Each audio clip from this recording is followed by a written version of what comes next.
This is the PTI Consulting Podcast, hosted by Michelle Owen. Welcome along to the latest PTI podcast with myself, Michelle Owen, and today we are talking about club digital strategy. We're looking at how clubs have changed over the years, and for this we've got three experts with me. We've got Moe Hamdhaidari. Moe, could you introduce yourself and explain your role? Hello, my name's Moe. Thanks for having me. I am an advisory board member for PTI Consulting.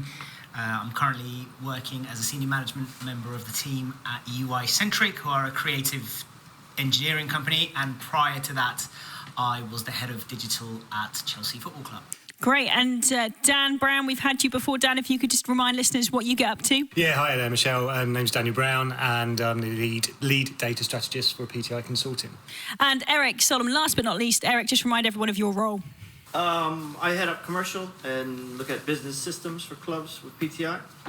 So today, guys, we're talking about club digital strategy. I guess gone are the days of traditional marketing approaches. There's so much new technology at everyone's fingertips. So, Mo, let's start with you. How do clubs actually choose in this day and age what to use? Because it's changed a lot. I mean, you've had that previous role at Chelsea. How do they choose what to do now with such a wealth of information and also facilities at their fingertips? Well, I think that's actually the problem itself, that there is so much choice and arguably noise out there, and that makes it very difficult to cut through and to be able to stand out from a technology point of view. In my experience, I think the most fundamental aspect is that the club should know what it wants from a business strategy point and where it wants to be, and actually digital should sit at the heart of that. At Chelsea, digital was a big part, and it was a part of the marketing team. And I think what helped us cut through some of the noise was having a clear vision from the club in terms of where it wanted to be, both from a brand and from a positioning, and also from a global footprint point of view, which meant that from both a digital strategy and a technology strategy, we were able to ladder everything up to that. And I think that really helped us cut through the noise. But you're quite right, there is so much choice and there's so much out there that unless there is a clear vision from the club on what it wants to achieve, it can get really, really messy. With that in mind, guys, I was going to say, is there evidence then that you're aware of which suggests which way is best?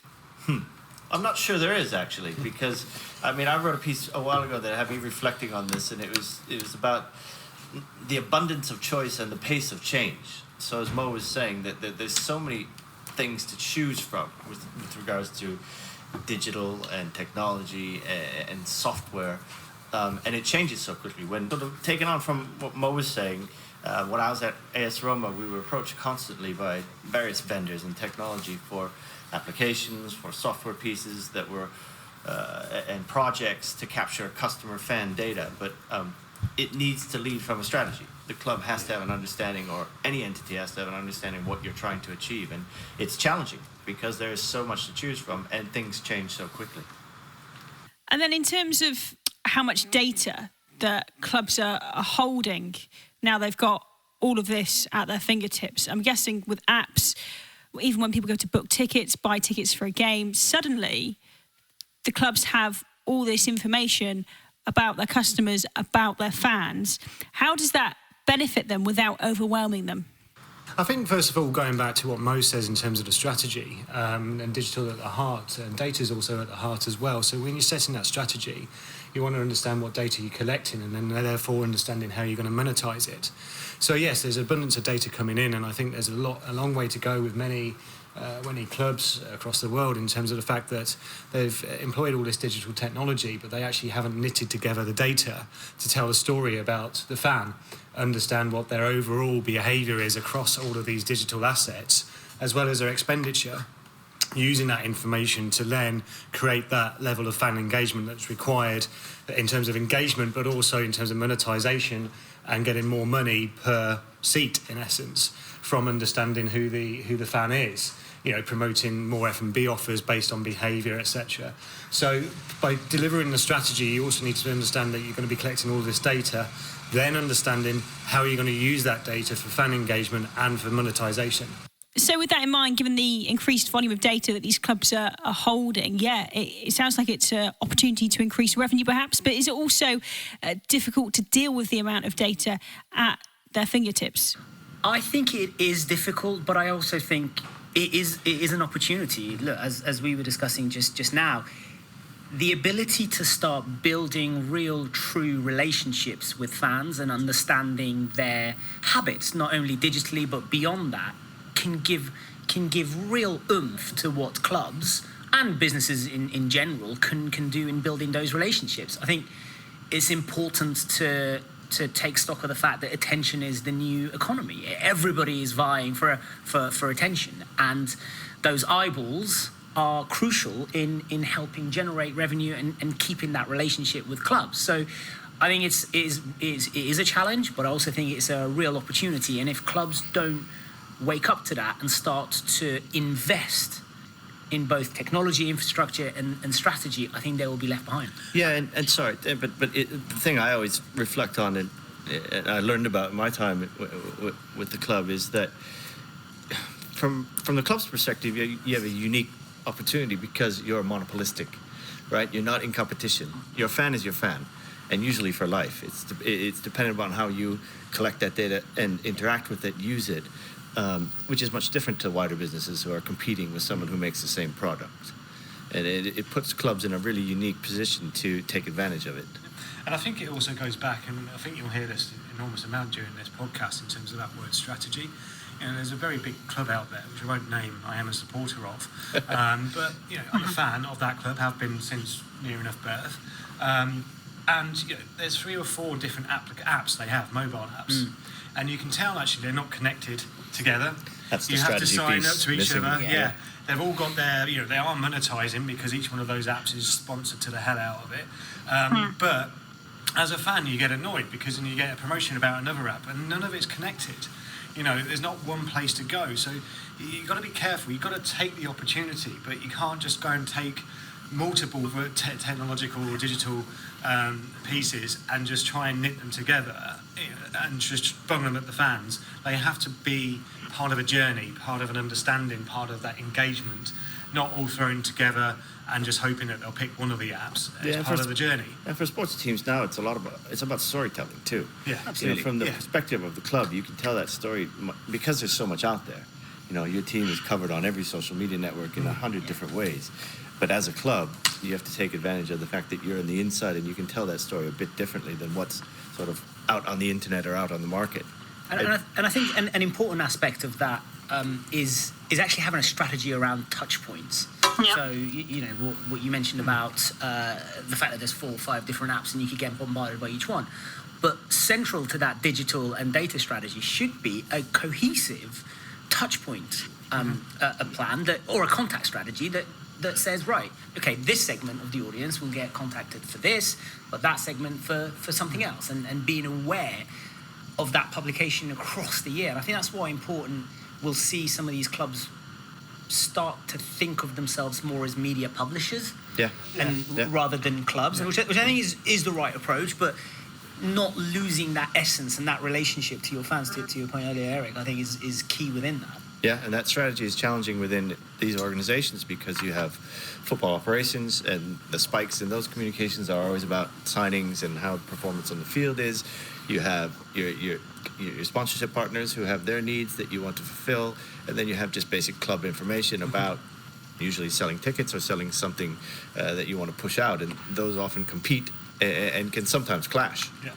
And I think that goes to Moe's point, and one of the great things which his former employees did was all the persona work which was delivered across the entire digital landscape. You know, they've got a persona called Dave, for example, which, you know, but that person, that fan actually wants to be communicated in a specific way with these points of information, and they've gone through that whole customer journey planning, and that, you know, that's a good example of good work.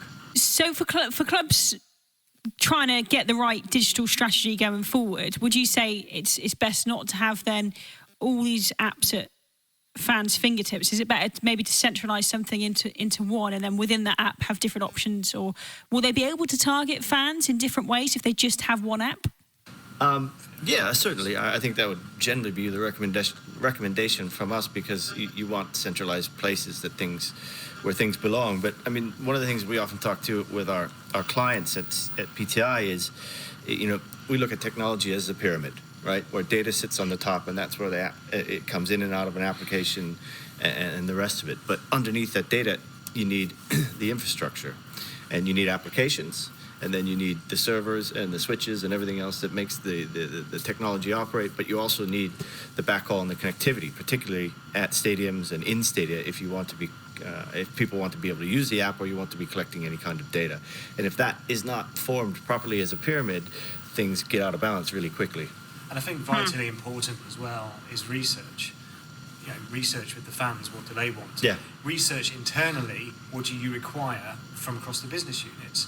And then you start to kind of marry together what the fans' needs are, what the business needs are, connect where feasible, but never underestimate the power of really trying to understand and get to the fans and ask what they want. Or the power of getting it wrong if you do too much. I mean, I was just thinking, for a football match, I've often wondered, do you really want to use your phone for the 90 minutes? Maybe the 30 minutes before and the 30 minutes afterwards. But a football match, the action's on the field and it's non-stop. But here we're looking at a cricket ground, and you might be here from 11 till 5, 6 in the afternoon. So there's a completely different user experience for that. Same with the NFL, where it's 3 to 5 hours that you're on site. And so there are different needs that need to be looked at. We had a lot of this debate back at the club, which culminated in the potential for two apps. So a match day Stamford Bridge app, and then a fan experience or every other day app. And actually the conclusion that we came to is Stamford Bridge, 42,000 seats, was selling out week in, week out. And it would have been good to do something additional, but actually what the club wanted to do, and again, this is going back to that strategy point, it wanted to grow its global footprint. Therefore, we built one consumer-facing app, and the whole point of that app was to bring fans from around the globe closer to the club on match days, and to the extent that we went as far as calling it the fifth stand. There was 4 stands, and that was meant to be the digital stand, and we put in lots of varying aspects and actually that in itself, I should add, was really closely tied into the content strategy, because if you don't get that right, if you're not powering the product with the right content to bring fans closer to the club, then I think you could easily get it wrong. And once you do that, it's constant. You don't flip a switch and then just let it ride. That content, that interaction, so that's part of the strategy. You have to expect that the delivery, it's a journey without a destination, absolutely, I say, right? Yeah. And I think, coupled with that, I'd like to touch on Eric's point about the NFL. There's a growing kind of increase in people within the Sports UK market who are flying out to the US to experience what happens in the US and the interactivity with teams over there. Now that's great, you get a good understanding, but as to Eric's point, the sport is completely different there.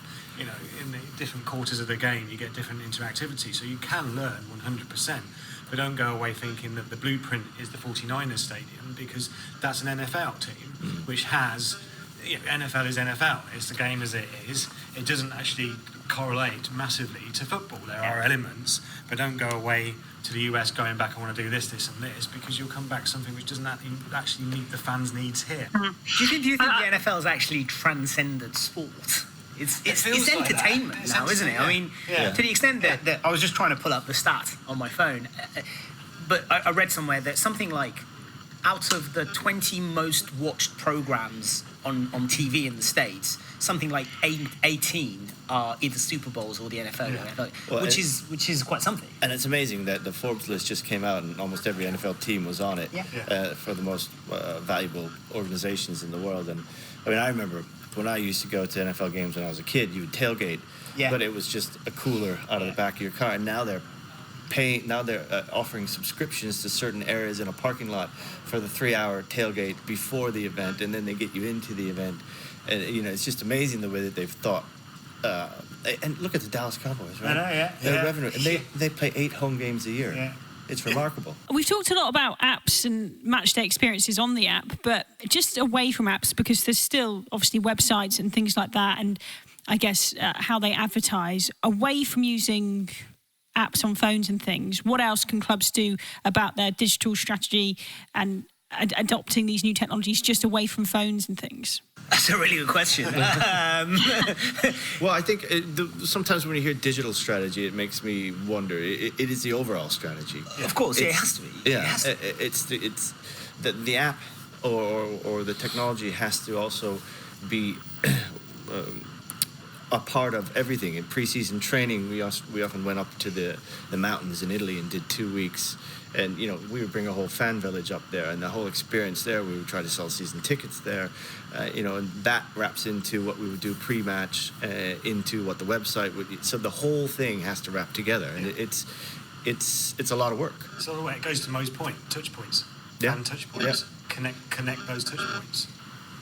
I think I read somewhere that in the UK, a quarter of under 6-year-olds have a smartphone.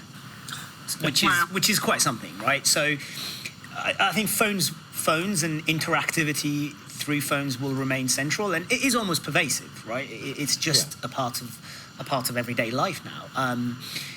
So I think you will continue to do that. I was just trying to think of an anecdote actually, because I was talking to my wife's parents, and I was saying that my little daughter is going to grow up thinking a magazine is a broken iPad, because she uses the iPad. She's 2.5. She knows how to use the iPad. If she doesn't get her way, she'll tell you. So there is this fundamental embeddedness of technology in where we are. And I think to your point around the question, and Eric said this, it's about what is the outside of that. How does the different touch points from social through to even kind of the other own platforms, email, push, this, that, how does it all tie together? And you're right, but that also brings up a worry to me is how are you going to get that generation to come to a stadium and sit for 3 hours? Yeah. That's another podcast or another story, a challenge, but that's going to, the expectations of delivery, of technology, of experience that she'll grow up with. How are we going to get her into Edgbaston to enjoy the cricket for a day? I don't know. I'll let you know in 10 years. Yeah. I was going to ask as well, finally, guys, where can clubs look to for inspiration where maybe companies or advertisers have got it right? They're getting their digital strategy spot on. Are there some examples you can give? Well, I mean, everyone always talks about people like Apple who get it right in the way that they present their products. I wish I owned one, but I don't. But I like the way Tesla communicates to you. I like the way they present themselves. Some of those big marquee brands you can always look to. And then, in football in particular here, everyone talks about what are the big six doing and trying to identify the things that they're doing and not necessarily copy that, but match what they're doing. Some of the smaller clubs, some of the championship clubs can do a lot of the things that Chelsea, a Spurs, a Man United can do, but they can do it on their scale. And that's those are the conversations we have sort of day in and day out. People ask us all the time, what are the big six doing? Who's in the forefront? And everyone would like to build a new Tottenham Hotspur stadium, but that's not always possible. I think away from that as well, it's slightly on a tangent, probably the e-commerce world, and the likes of Amazon and how well they're rolling out their strategy. Probably, like I said, at a bit of a tangent, but what they're doing to build relationships and the amount of data they hold on their users, and perhaps kind of mixing the two worlds together, but certainly we used to look at them and John Lewis actually. I was about to mention John Lewis. Actually, I was just about to mention them. The servicing is a key. Servicing is key, exactly. But they have a simplicity to their technology as well. They don't try and make it too complicated. They have a decent app. They have it all connected via the website as well. There's a decent back end connecting all the data dots, be it across Waitrose, John Lewis, and the messaging is actually spot on. Amazon, I think, go a little bit too far and too much. John Lewis, for me, seemed to have a really nice feel to it, right? Balance, because it's also quite simplistic in terms of its approach. It's the good service, the good website, the good app, the technology is sewn together, the data is sewn together. You're not hammered all the time. It's for me, there was something to look at. Because they're also a bit like a club, because people that shop at John Lewis generally tend to shop there forever. That's the same way that's true. A club needs to think that way, because whether they're season ticket holders for a few years or occasional, they have to have that same experience when they come to the stadium or when they interact through technology. Yeah, and I think just going back to that club's point, there's varying levels. I would argue in that you mentioned the big six, Eric. You know, I think in football certainly there's probably a greater need or desire or reach. Do we want to be global? Whether that's the same could be said about, let's say, rugby clubs or cricket clubs within the UK, etc. I think, you know, there's some level of nuance there to be aware of as well, because some of them might just want to be able to get a bigger footprint in the UK, or even locally within 20k of their where their organisation lives. And again, you know, just you said that the strategy point we keep coming back, but it all goes back to back. What does that business? What does that entity as a sports club or federation? What do they want to do? What do they want to achieve? And then you can roll everything to match and ladder up to that. Yeah. Brilliant, guys. I think you've covered a lot there on club digital strategy. So Mo, Dan and Eric, thank you so much for your time and your expertise on that. And we'll be back soon with another PTI podcast. Thanks for listening to the PTI Consulting podcast. Find out more about us at pticonsulting.co.uk.